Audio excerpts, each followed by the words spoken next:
नमस्कार दोस्तों, आपका स्वागत है अपने YouTube चैनल PFP में। आज हम बात करने वाले हैं एक ऐसे बैंकिंग स्टॉक के बारे में जहां पर आप इन्वेस्टमेंट करने के बारे में सोच सकते हैं, क्योंकि फिलहाल बैंकिंग स्टॉक्स में तो बहुत ही ज़्यादा तेज़ी देखने को मिल रही है। भारी तेज़ी हमें बैंकिंग स्टॉक्स में देखने को मिल रही है, लेकिन अभी भी एक स्टॉक है जहां पर आप इन्वेस्टमेंट के बारे में सोच सकते हैं। कौन सा स्टॉक है, कैसा स्टॉक है, इस सभी चीज़ों के बारे में बात करेंगे। लेकिन उससे पहले अगर आपने चैनल को सब्सक्राइब नहीं किया है तो प्लीज़ सब्सक्राइब कीजिए और रेगुलर अपडेट्स पाने के लिए नोटिफिकेशन बेल को प्रेस कीजिए। साथ ही साथ टेलीग्राम चैनल को भी ज्वाइन कीजिए, जिसकी लिंक डिस्क्रिप्शन बॉक्स में दी गई है।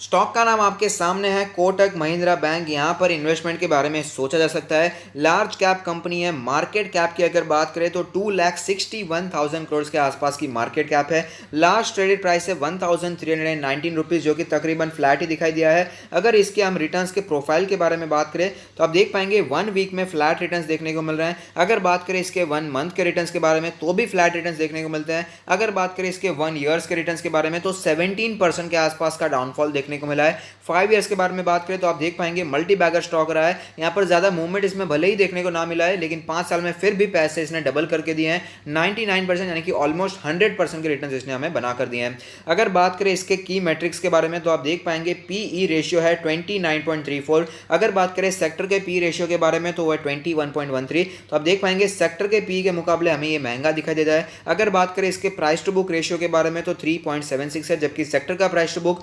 1.86 दिखाई देता है। तो आप देख पाएंगे सेक्टर के प्राइस टू बुक के मुकाबले भी काफी ज्यादा महंगा दिखाई दे रहा है। डिविडेंड यील्ड के बारे में बात करें तो फिलहाल डैश दिखाई दे रहा है, क्योंकि काफी समय से डिविडेंड नहीं दिया है। सेक्टर का डिविडेंड है 0.82%। अगर बात करें यहाँ पर कंपनी के प्रोफाइल के बारे में तो ऑफकोर्स ये कामकाज करता है बैंकिंग स्टॉक्स में। बैंकिंग है यहाँ पर। Kotak Mahindra bank offers range of banking services covering commercial and investment banking on the wholesale side and transactional branch banking on the retail side. तो ऑफकोर्स आपको पता ही है कामकाज क्या करती है। अगर बात करें फाइनेंशियल ट्रेंड के बारे में तो आप देख पाएंगे फाइनेंशियल ट्रेंड हमें कंटिन्यूअसली ऊपर जाता हुआ नजर आता है। 2017 में रेवेन्यू जो थी वो थी 33.98 थाउजेंड करोड़, जो कि बढ़कर 2020 में 50.36 थाउजेंड करोड़ हो चुकी है। अगर बात करें इसके प्रॉफिट के बारे में तो 4.94 थाउजेंड करोड़ का प्रॉफिट 2017 में था, जो कि बढ़कर हमें 2020 में 8.59 थाउजेंड करोड़ के आसपास होता हुआ नजर आता है। तो काफी ज्यादा अच्छा स्टॉक हमें दिखाई देता है। फाइनेंशियल ट्रेंड काफी ज्यादा पॉजिटिव हमें यहां पर दिखाई दे रहा है।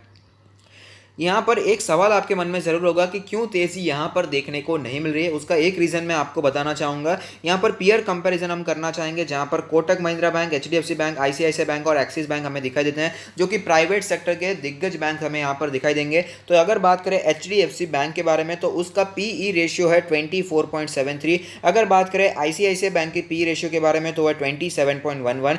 एक्सिस बैंक के बारे में बात करें तो 68.11। अगर बात करें इसके प्राइस टू बुक रेशियो के बारे में, और जनरली आपको पता होना चाहिए कि यहाँ पर प्राइस टू बुक रेशियो ज़्यादा रेलेवेंट होता है इन टर्म्स ऑफ यहाँ पर बैंकिंग्स। तो यहाँ पर प्राइस टू बुक रेशियो ज़्यादा इंपॉर्टेंट होता है in comparison to P ratio. तो price to book ratio Kotak Mahindra का बैंक का है 3.76, जबकि एचडीएफसी बैंक का 3.82 है। अगर बात करें आईसीआईसीआई बैंक के बारे में तो 2.00 का प्राइस टू बुक रेशियो दिखाई देता है। एक्सिस बैंक का 1.52 का हमें प्राइस टू बुक रेशियो यहाँ पर दिखाई दे रहा है। तो ये एक रीजन है। आप देख पाएंगे वन ऑफ द हाईएस्ट हमें प्राइस टू बुक रेशियो दिखाई देता है। और यहाँ पर आप ये भी कह सकते हैं कि एचडीएफसी बैंक का 3.82 है।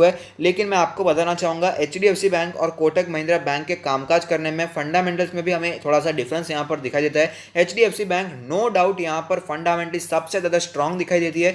मैं भी आपको कई बार बता चुका हूं कि यहां पर अगर आप पहला स्टॉक चुनना चाहते हैं बैंकिंग सेक्टर से तो वो होना चाहिए एचडीएफसी बैंक। उसके बाद प्रायोरिटी जाती है कोटक महिंद्रा बैंक को, उसके बाद यहां पर प्रायोरिटी जाती है यहां पर आईसीआईसीआई बैंक को, उसके बाद यहां पर आप एक्सिस बैंक में इन्वेस्टमेंट करने के बारे में सोच सकते हैं। तो यहां पर ऑफकोर्स एचडीएफसी बैंक के फंडामेंटल्स काफी स्ट्रांग है, तो वहां पर वैल्यूएशन भी ज़्यादा दिखाई देता है। लेकिन अगर आप ध्यान देंगे, अगर आप थोड़ा सा फंडामेंटली और डीप जाएंगे तो आपको पता चलेगा कि इन टर्म्स ऑफ वैल्यू जो बिजनेस यहाँ पर बैंक्स करती है वो हिसाब से आईसीआईसीआई बैंक और axis bank Kotak Mahindra bank से बड़ी बैंक है कामकाज करने में। यानी कि जो लोन्स बांटती है, जो डिपॉजिट होती है, जितनी ब्रांचेस हमें दिखाई देती है, अगर इसका कंपेरिजन करेंगे तो हमें पता चलता है कि कोटक महिंद्रा बैंक से आईसीआईसीआई बैंक बड़ी बैंक है।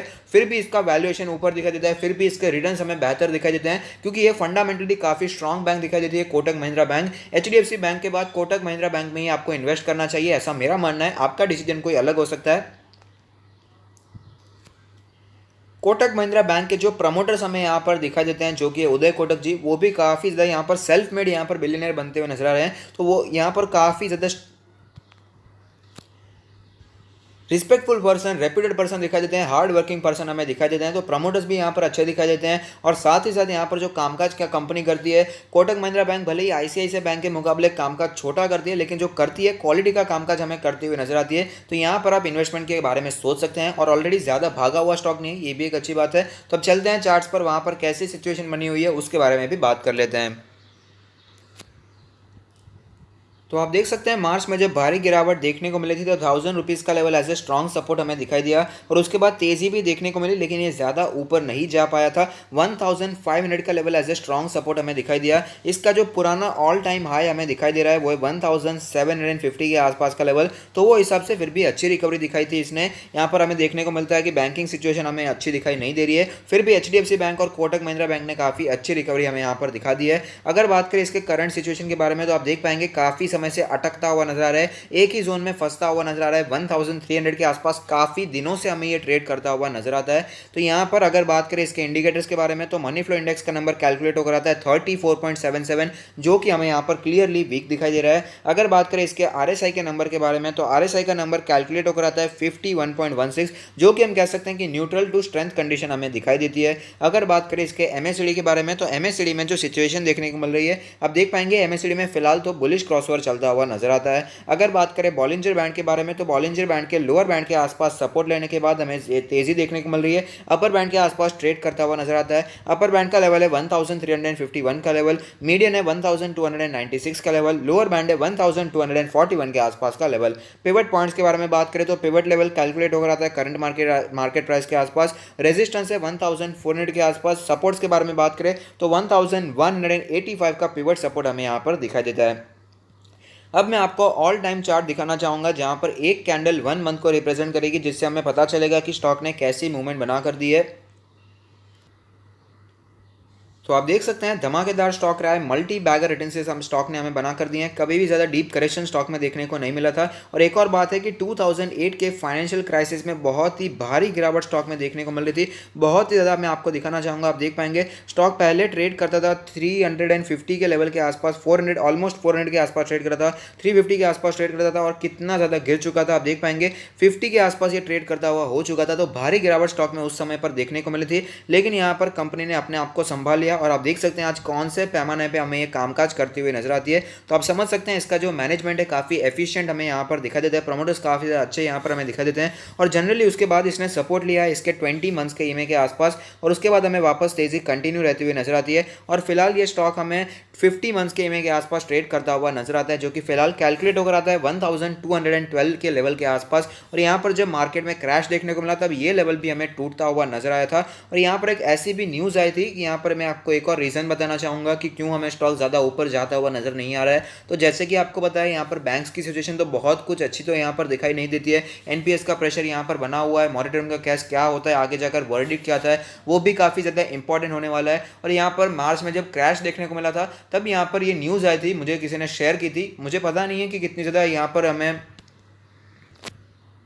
जेन्यून या फेक दिखाई देती है, क्योंकि एक न्यूज़ मैंने शेयर की थी, मुझे किसी ने शेयर की थी वो न्यूज़ ये थी कि वर्ल्ड में कोटक महिंद्रा बैंक सबसे ज़्यादा ओवर वैल्यूड यानी कि हाईली वैल्यूड, वैल्यूएशन के बेसिस में अगर बात करें तो कोटक महिंद्रा बैंक सबसे ज़्यादा हाईली वैल्यूड हमें यहाँ पर दिखाई देता है। ऑफकोर्स मैंने वहाँ पर रीचेक नहीं किया था, क्रॉस चेक नहीं किया था, लेकिन एक न्यूज़ आई थी तो मैं आपके साथ शेयर करना चाहूँगा। तो इससे आपको पता चलेगा कि इसका जो वैल्यूएशन है काफ़ी महंगा दिखाई देता है, इसके कारण ज़्यादा स्टॉक हमें ऊपर जाता हुआ नजर नहीं आ रहा है। और जैसे कि आपको बताया, अगर कोई भी सेक्टर अगर प्रेशर में दिखाई दे तो जहाँ वो उस सेक्टर के जितने भी स्टॉक्स हैं जो कि ओवर वैल्यूड दिखाई देते हैं या फिर प्रीमियम वैल्यूएशन पे दिखाई देते हैं, वहां पर करेक्शन के चांसेस बढ़ जाते हैं या फिर हमें जो ग्रोथ होती है वो स्टेबल हो जाती है, ज़्यादा तेजी उन स्टॉक्स में हमें देखने को नहीं मिलती है। लेकिन अगर आपका विजन लॉन्ग टर्म का है तो इस स्टॉक पर आप नज़र बनाकर रख सकते हैं। काफ़ी अच्छा कामकाज है, फंडामेंटली काफ़ी साउंड कंपनी है, फंडामेंटली काफ़ी साउंड बैंक है। तो यहाँ पर आप इन्वेस्टमेंट करने के बारे में सोच सकते हैं। जहाँ पर दूसरे सारे स्टॉक्स बहुत ही भागते हुए नजर आ रहे हैं, तो ये स्टॉक है जो कि इतना ज़्यादा भाग नहीं चुका है। 1000 के आसपास से सपोर्ट लिया था जब मार्केट में क्रैश देखने को मिला, 1300 पे फिलहाल ये ट्रेड कर रहा है, तो 30% ऊपर चल रहा है, जबकि निफ्टी 50 हमें 50% के आसपास ऑलरेडी रिकवर कर चुका है। तो यहाँ पर आपके यहाँ पर कॉल है, अगर आप इन्वेस्टमेंट करना चाहते हैं तो कर सकते हैं। मेरा मानना है स्टॉक अच्छा है, इसमें आप इन्वेस्टमेंट करने के बारे में सोच सकते हैं। फंडामेंटली स्ट्रॉन्ग कंपनी है और वैल्यूएशन इतना ज़्यादा ऊपर होने के बावजूद आप देख पाएंगे 1750 का ऑल टाइम हाई था। यहाँ पर हमें 50% का भी करेक्शन देखने को नहीं मिला जब मार्केट में क्रैश देखने को मिला। तो ये दर्शाता है कि मार्केट को कितना भरोसा है कोटक महिंद्रा बैंक के कामकाज पर, इसके फंडामेंटल्स पर कितना ज़्यादा भरोसा है। तो यहाँ पर आप अपना डिसीजन ले सकते हैं।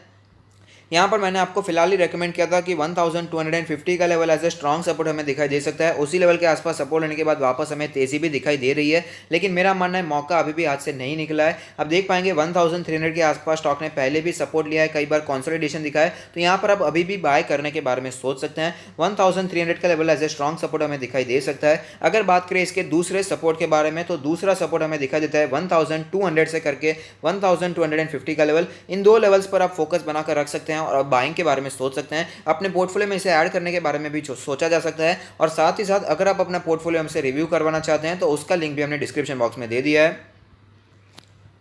आई होप मैंने आपके सारे पॉइंट्स यहाँ पर क्लियर कर दिए हैं कि क्यों कोटक महिंद्रा बैंक ऊपर जाता हुआ नजर नहीं आ रहा है, और साथ ही साथ क्यों यहाँ पर आप इन्वेस्टमेंट करने के बारे में सोच सकते हैं। सारे डाउट्स आपके क्लियर हो चुके हैं। आई होप अगर आपको ये वीडियो पसंद आता है तो लाइक कीजिए, शेयर कीजिए, कमेंट कीजिए, सब्सक्राइब कीजिए और मुझे मोटिवेट कीजिए। Thank you. Stay happy, happy investing.